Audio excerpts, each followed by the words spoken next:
ആരാധന ആരാധന. ഹല്ലേലൂയ ഹല്ലേലൂയ. കർത്താവേ, ഞങ്ങളുടെ കൂടെ ആയിരിക്കുന്നതിനെ ഓർത്ത് നിങ്ങൾക്ക് നന്ദി പറഞ്ഞ് പ്രാർത്ഥിക്കുന്നു. കർത്താവേ, ഈ നിമിഷം നിന്റെ സന്നിധിയിലായിരിക്കുക നീ തരുന്ന ഈ കൃപയെ ഓർത്ത് ഞങ്ങൾ നിനക്ക് നന്ദി പറഞ്ഞ് പ്രാർത്ഥിക്കുന്നു. ഹല്ലേലൂയ ഹല്ലേലൂയ. യേശുവേ, ആരാധന ആരാധന ആരാധന ആരാധന. നമുക്ക് ഈശോയെ നമ്മളെല്ലാ പ്രാർത്ഥനാ നിയോഗങ്ങളും ഈശോയ്ക്ക് സമർപ്പിച്ച് നമ്മുടെ ഹൃദയത്തിൽ നിന്ന് നമ്മൾ ഈശോയെ സ്തുതിച്ച് മഹത്വപ്പെടുത്താം. ഹല്ലേലൂയ ഹല്ലേലൂയ ഹല്ലേലൂയ ഹല്ലേലൂയ. യേശുവേ, ആരാധന ആരാധന ആരാധന ആരാധന ആരാധന ആരാധന. ഹല്ലേലൂയ ഹല്ലേലൂയ ഹല്ലേലൂയ ഹല്ലേലൂയ. യേശുവേ, ആരാധന ആരാധന ആരാധന ആരാധന. ഹല്ലേലൂയ ഹല്ലേലൂയ ഹല്ലേലൂയ ഹല്ലേലൂയ. യേശുവേ സ്തുതി, യേശുവേ സ്തോത്രം, യേശുവേ ആരാധന, യേശുവേ മഹത്വം, ഈശോയെ മഹത്വം. Hallelujah hallelujah.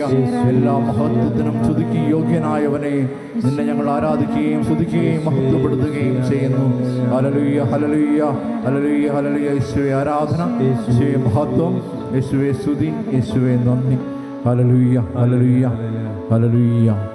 വീണ്ടും ഒരിക്കൽ കൂടി ഈ കരുണയുടെ മണിക്കൂറിലായിരിക്കുവാൻ കർത്താവ് തരുന്ന അനന്തമായ കാരുണ്യത്തെ ഓർത്ത് നമുക്ക് നന്ദിയോടെ ഈശോയുടെ സന്നിധിയിലായിരിക്കാം. ഹല്ലേലൂയ. യേശുവേ ആരാധന. വചനം നിയമാവർത്തന പുസ്തകം 4-ാം അധ്യായം 7-ാം തിരുവചനം. നാം വിളിച്ചപേക്ഷിക്കുമ്പോഴൊക്കെ നമ്മുടെ ദൈവമായ കർത്താവ് നമുക്ക് സമീപസ്ഥനായിരിക്കുന്നത് പോലെ ദൈവം ഇത്ര അടുത്തുള്ള വേറെ ഏത് ശ്രേഷ്ഠ ജനതയാണ് ഉള്ളത്? ഹല്ലേലൂയ. യേശുവേ, ഈ വചനത്തിൻ്റെ അഭിഷേകം ഏറ്റെടുക്കാനുള്ള കൃപ ഞങ്ങൾക്ക് നൽകണമേ കർത്താവേ. ഈ വചനത്തിൻ്റെ പൂർത്തീകരണമായി ഈ നിമിഷം അൾത്താരയിൽ നീ സന്നിഹിതനായിരിക്കുന്നു. ഞങ്ങൾ വിളിച്ചപേക്ഷിക്കുമ്പോഴൊക്കെ കർത്താവേ, നീ ഞങ്ങൾക്ക് അടുത്തുണ്ടെന്നുള്ള ബോധ്യം ഞങ്ങളുടെ ഹൃദയങ്ങളിൽ നിറയ്ക്കണമേ എന്ന് നമുക്ക് പ്രാർത്ഥിക്കാം. കാരണം അങ്ങനെയുള്ള ഒരു ശ്രേഷ്ഠ ജനതയാണ് കർത്താവിൻ്റെ വിശ്വാസികൾ. ആ വിശ്വാസം നമ്മളിൽ വളരുന്നതിന് വേണ്ടി നമുക്ക് പ്രാർത്ഥിക്കാം.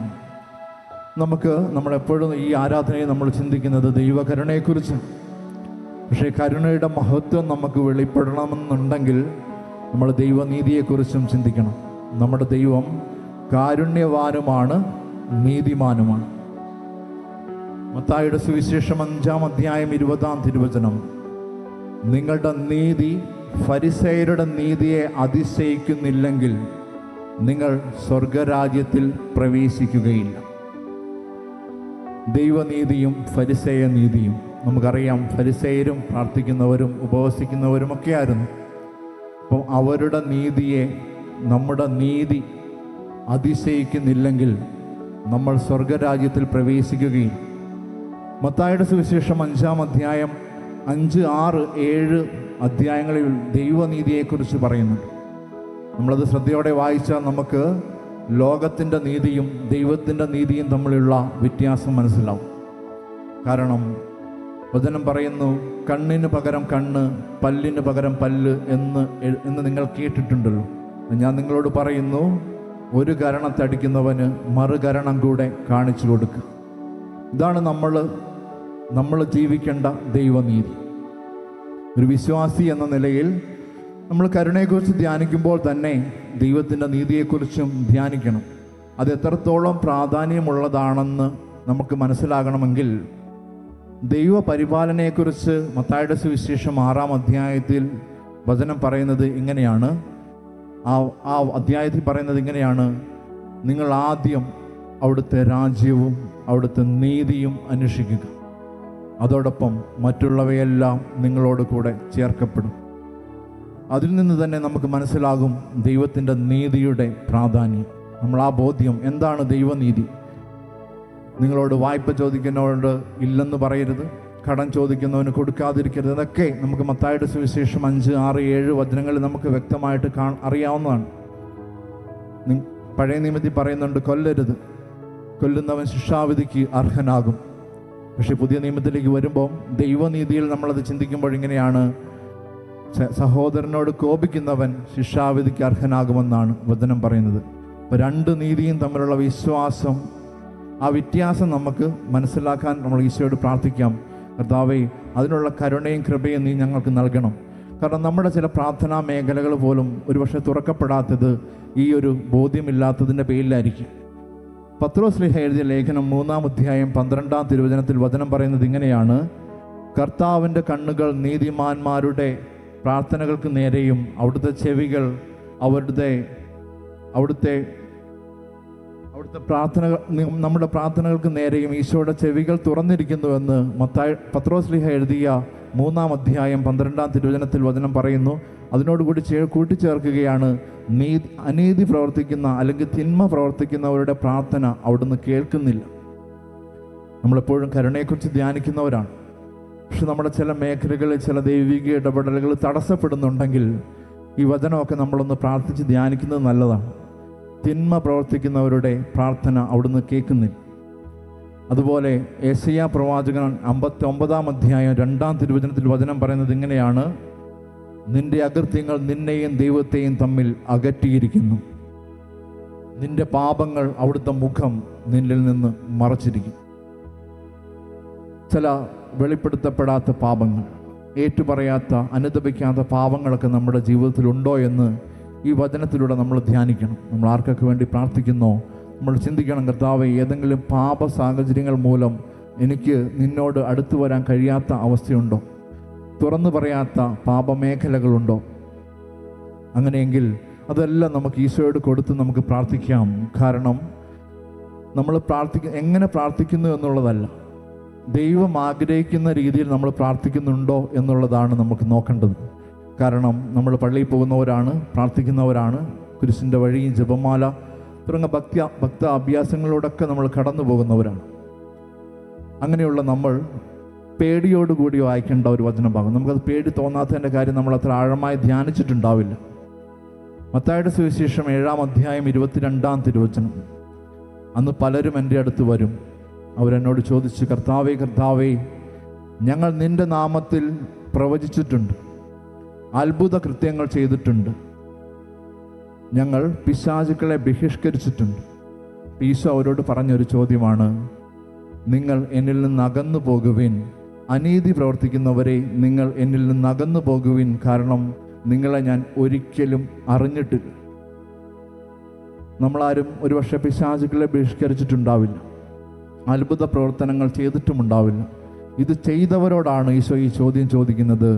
അനീതി പ്രവർത്തിക്കുന്നവരെ നിങ്ങൾ എന്നിൽ നിന്ന് അകന്നു പോകുവിൻ, ഞാൻ നിങ്ങളെ ഒരിക്കലും, ഒരു തവണ അറിഞ്ഞിട്ടുണ്ടെന്നല്ല പറയുന്നേ, ഒരിക്കൽ പോലും നിങ്ങളെ ഞാൻ അറിഞ്ഞിട്ടില്ലെന്ന ദൈവസ്വരം നമ്മളത് ഹൃദയത്തിൽ ഏറ്റെടുക്കാം. കർത്താവേ, നിൻ്റെ ഹിതത്തിനെതിരായിട്ട് ഞങ്ങൾ പ്രവർത്തിച്ച നിമിഷങ്ങളെ ഓർത്ത് ഞങ്ങൾ ഈ കരുണയുടെ മണിക്കൂറിൽ മാപ്പപേക്ഷിച്ച് പ്രാർത്ഥിക്കുന്നു. കർത്താവേ, ഞങ്ങളുടെ ജീവിതത്തിൽ വന്നുപോയ തെറ്റുകളും കുറ്റങ്ങളും ഏറ്റുപറഞ്ഞ് നിൻ്റെ കരുണയ്ക്ക് വേണ്ടി ഞങ്ങൾ ഈ നിമിഷം പ്രാർത്ഥിക്കുന്നു. അതുകൊണ്ടാണ് ഉൽപ്പത്തി പുസ്തകത്തിൽ തന്നെ വചനം പറയുന്നത് ഇങ്ങനെയാണ്: നന്മ തിന്മകളുടെ ഫലങ്ങൾ ആ മരത്തിൽ നിന്ന് നിങ്ങൾ ഫലം ഭക്ഷിക്കരുത്. കാരണം നമ്മുടെ ജീവിതത്തിലെ നന്മ തിന്മകളെക്കുറിച്ച് തീരുമാനം എടുക്കേണ്ടത് നമ്മളല്ല, ദൈവമാണ്. നമ്മളല്ല തീരുമാനിക്കുന്നത് നമ്മൾ എന്ത് ചെയ്യണം, എന്ത് ചെയ്യരുത്. വിശ്വാസികളായ നമ്മുടെ ജീവിതത്തിൽ ഒരു കാര്യം തീരുമാനിക്കുന്നത് ദൈവമാണ്, നമ്മുടെ ഇഷ്ടത്തിനല്ല. അതാണ് ഉൽപ്പത്തിയിൽ തന്നെ, വിശുദ്ധ ഗ്രന്ഥത്തിൻ്റെ ആദ്യ പുസ്തകമായ ഉൽപ്പത്തിയിൽ തന്നെ അതുകൊണ്ടാണ് വ്യക്തമായി വചനം പറയുന്നത്, നിങ്ങൾ ആ മരത്തിലെ ഫലം ഭക്ഷിക്കരുത്. കാരണം യെശയ്യാ പ്രവാചകൻ്റെ പുസ്തകം 55-ാം അധ്യായം 8-9 വചനങ്ങൾ: എൻ്റെ ചിന്തകൾ നിങ്ങളുടെ ചിന്ത പോലെയല്ല, എൻ്റെ വഴികൾ നിങ്ങളുടേതുപോലെയുമല്ല. ആകാശം ഭൂമിയേക്കാൾ ഉയർന്നിരിക്കുന്നത് പോലെ എൻ്റെ ചിന്തകളും വഴികളും നിങ്ങളുടേതിനേക്കാൾ ഉന്നതമത്രേ. മനുഷ്യരായ നമ്മൾ ചിന്തിക്കുന്നത് പോലെ ദൈവം ചിന്തിക്കുമെന്ന് നമ്മൾ കരുതരുത്.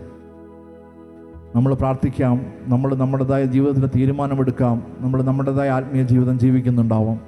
ഇതാണോ ദൈവം ആഗ്രഹിക്കുന്നതെന്ന് നമ്മൾ ആത്മശോധന ചെയ്യണം. കർത്താവേ, അവൻ്റെ സന്നിധിയിൽ നമ്മൾ ഇരിക്കണം. നമ്മൾ ചെയ്യുന്ന പ്രവൃത്തികളെക്കുറിച്ച് നമ്മൾ ചിന്തിക്കണം. കർത്താവേ, ഇത് നിൻ്റെ ഹിതമാണോ എന്ന് നമ്മൾ ചോദിക്കണം. അപ്പോഴാണ് നമ്മുടെ ജീവിതം നീതിപൂർവകമാകുന്നതും നമ്മുടെ പ്രാർത്ഥനകൾ കേൾക്കുന്നതും. നമുക്കെല്ലാവർക്കും പരിചയമുള്ള വചനമാണ് ജെറമ്യാ പ്രവാചകൻ്റെ പുസ്തകം 29-ാം അധ്യായം 11-ാം തിരുവചനം: നിങ്ങളെക്കുറിച്ചുള്ള പദ്ധതി എൻ്റെ മനസ്സിലുണ്ട്, നിങ്ങൾക്ക് നാശത്തിനല്ല ക്ഷേമത്തിനുള്ള പദ്ധതിയാണ്.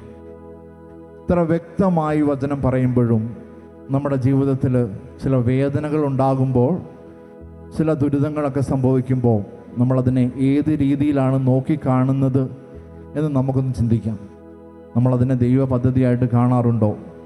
പരിശുദ്ധ അമ്മയുടെ ജീവിത അനുഭവമൊക്കെ നമുക്കറിയാം. 10-14 പ്രായമുള്ള ഒരു യുവതിയോട് വന്ന് ഗബ്രിയേൽ ദൂതൻ പറയുകയാണ്, നീ പരിശുദ്ധാത്മാവിനാൽ ഗർഭവതിയാകും. ആ യുവതി ഇതൊന്നും അറിഞ്ഞുകൊണ്ടായിരിക്കില്ല. അവൾ പറഞ്ഞു, ഇതെങ്ങനെ സംഭവിക്കും? അപ്പോൾ ഈ ദൂതൻ പറഞ്ഞു, പരിശുദ്ധാത്മാവ് നിന്റെ മേൽ വരും, അത്യുന്നതൻ്റെ ശക്തി നിന്റെ മേൽ ആവസിക്കും. അപ്പം നമ്മൾ ഈ ദൈവഹിതങ്ങളൊക്കെ മനസ്സിലാക്കി ദൈവഹിതം അനുസരിച്ച് ജീവിക്കണമെങ്കിൽ പരിശുദ്ധാത്മാവിൻ്റെ സാന്നിധ്യവും പരിശുദ്ധാത്മാവിൻ്റെ നിറവും നമുക്കുണ്ടാവണം. ആ ഒരു ബോധ്യം നമ്മൾ നിറയണം. കാരണം നമ്മൾ എടുക്കുന്ന തീരുമാനങ്ങൾ പരിശുദ്ധാത്മാവിനാൽ നയിക്കപ്പെടുന്ന തീരുമാനങ്ങളാണോ എന്നൊക്കെ നമ്മൾ ചിന്തിച്ച് വേണം നമ്മൾ പ്രാർത്ഥിക്കാൻ. അങ്ങനെ വേണം നമ്മൾ ഓരോ ശുശ്രൂഷയിലും ഓരോ ബലിയർപ്പണത്തിലും നമ്മൾ പങ്കെടുക്കുമ്പോൾ ഈ ചിന്തയും ബോധ്യവും നമുക്കുണ്ടാവാൻ ഈശോയോട് നമുക്ക് കരുണയോടെ ഈശോ കരുണയുണ്ടാകാൻ വേണ്ടി നമുക്ക് പ്രാർത്ഥിക്കാം. അതുപോലെ 1 കൊരിന്തോസ് 15-19 നമ്മൾ ചിന്തിക്കേണ്ട ഒരു വചനഭാഗമാണ്. നമ്മൾ പ്രാർത്ഥിക്കുമ്പോഴും നമ്മൾ ഈശോയിൽ വിശ്വസിച്ച് ജീവിക്കുമ്പോഴുമൊക്കെ നമ്മുടെ മനോഭാവം എന്താണ്? വചനം പറയുന്നത് ഇങ്ങനെയാണ്, ഈ ലോകത്തിനു വേണ്ടി മാത്രമാണ് നിങ്ങൾ ക്രിസ്തുവിൽ പ്രത്യാശ വച്ചിരിക്കുന്നതെങ്കിൽ നിങ്ങൾ ഈ ലോകത്തിലുള്ള മറ്റുള്ളവരെക്കാൾ എല്ലാം നിർഭാഗ്യവാന്മാരാണ്. നമ്മൾ ഈ ലോകത്തിന് വേണ്ടിയാണ് പ്രത്യാശ വെക്കുന്നതെങ്കിൽ മാത്രമാണ് നമ്മുടെ ചില പ്രാർത്ഥനകൾ കേൾക്കാതെ വരുമ്പോൾ നമുക്ക് അസ്വസ്ഥതയുണ്ടാവുന്നത്, നമ്മൾ ആകുലപ്പെടുന്നത്. നമ്മുടെ പ്രത്യാശ എന്താണ്? നമ്മുടെ ഒരു പ്രാർത്ഥന കേട്ടില്ലെങ്കിൽ ഉടനെ നിരാശപ്പെടുന്ന ഒരു മനോഭാവമാണ് നമുക്ക്. നമ്മൾ ക്രിസ്തുവിൽ പ്രത്യാശ വെക്കുകയാണെങ്കിൽ, ഈ ലോകത്തിന് വേണ്ടി മാത്രമല്ല നിത്യതയിൽ നമ്മൾ പ്രത്യാശ വെക്കുന്നവരാണെങ്കിൽ നമ്മുടെ ചില പ്രാർത്ഥനകൾ കേൾക്കാത്തപ്പോഴും ആ മനോഭാവത്തിൽ മാറ്റമില്ല. ഈശോ നമ്മുടെ കൂടെയുണ്ടെന്ന് തന്നെ നമുക്ക് വിശ്വസിക്കാൻ സാധിക്കും. അതുകൊണ്ട് ഈ ആരാധനയിൽ നമുക്ക് ഒരു വചനം നമുക്ക് വായിച്ച് ധ്യാനിച്ച് നമുക്ക് ഹൃദയത്തിൽ ഏറ്റെടുക്കാം. ഈ വചനത്തിൻ്റെ അഭിഷേകം ഈ കരുണയുടെ മണിക്കൂറിൽ ഈശോയെ ഞങ്ങളുടെ ഓരോരുത്തരുടെയും ജീവിതങ്ങളിൽ ഉണ്ടാകാൻ വേണ്ടി ഞങ്ങൾ ആത്മാർത്ഥമായി പ്രാർത്ഥിച്ച് കർത്താവ് നിന്നോട് യാചിക്കുന്നു. ഹെബ്രായർക്ക് എഴുതിയ ലേഖനം 4-ാം അധ്യായം 15-16 തിരുവചനം. നമ്മൾ ഒരുപാട് വേദനകളിലൂടെ കടന്നു പോകുന്നവരുണ്ടാകാം. വിഷമിച്ച് ബുദ്ധിമുട്ടി ജീവിതത്തിൽ ഇനി എന്ത് എന്ന് ചിന്തിക്കുന്നവരുണ്ടാവും. കർത്താവ് എല്ലാ വഴികളും അടഞ്ഞുപോയി എന്ന് കരുതുന്നവരുണ്ടാവും.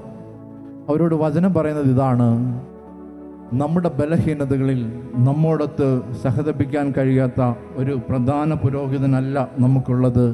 പിന്നെയോ ഒരിക്കലും പാപം ചെയ്തിട്ടില്ലെങ്കിലും എല്ലാ കാര്യങ്ങളിലും നമ്മെപ്പോലെ പരീക്ഷിക്കപ്പെട്ടവനാണ് അവൻ. അതുകൊണ്ട് വേണ്ട സമയത്ത് കരുണയും കൃപയും ലഭിക്കുന്നതിന് വേണ്ടി ഈ കൃപയുടെ സിംഹാസനത്തെ നമുക്ക് സമീപിക്കാം. അതിന് പ്രത്യാശയോടെ സമീപിക്കാമെന്നാണ് വചനം പറയുന്നത്. നമ്മുടെ ജീവിതത്തിൽ ചില മേഖലകൾ തുറക്കപ്പെടാത്ത ഉണ്ടെങ്കിൽ, ചില പ്രാർത്ഥനകൾ കേൾക്കപ്പെടാത്തതുണ്ടെങ്കിൽ നിങ്ങളൊന്നോർക്കണം, നമ്മളായിരിക്കുന്ന അവസ്ഥയിലൂടെ കടന്നു പോയവനാണ് ക്രിസ്തു. അവൻ അനുഭവിക്കാത്ത ഒരു വേദനയും അവൻ നമുക്ക് അനുവദിക്കില്ല. അപ്പം അതുകൊണ്ട് ആ ഒരു പ്രത്യാശയോടെ, കർത്താവേ, ഞങ്ങൾ അനുഭവിക്കുന്ന ഏത് വേദനയിലൂടെയും നീ കടന്നു പോയിട്ടുണ്ട്, നിനക്കിതെല്ലാം തിരിച്ചറിയാൻ കഴിയും. അതുകൊണ്ട് ആ ഒരു പ്രത്യാശയോടെ നമുക്ക് ഈ അൾത്താരയിൽ എഴുന്നള്ളിയിരിക്കുന്ന ദിവ്യകാരുണ്യ ഈശോയോട് നമുക്ക് പ്രാർത്ഥിക്കാം.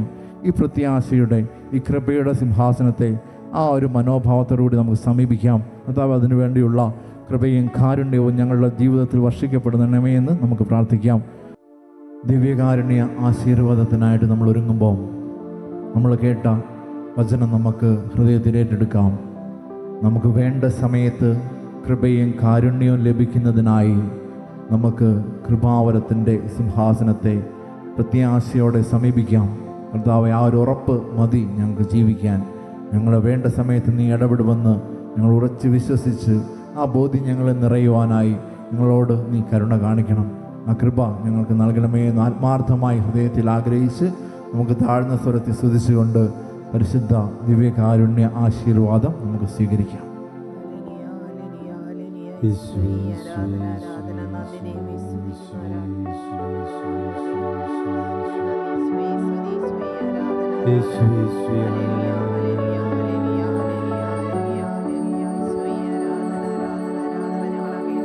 ആരാധന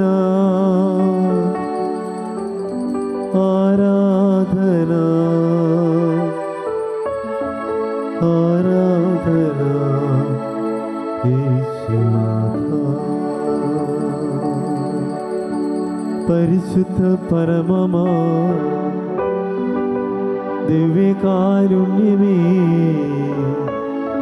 എന്നുമെന്നും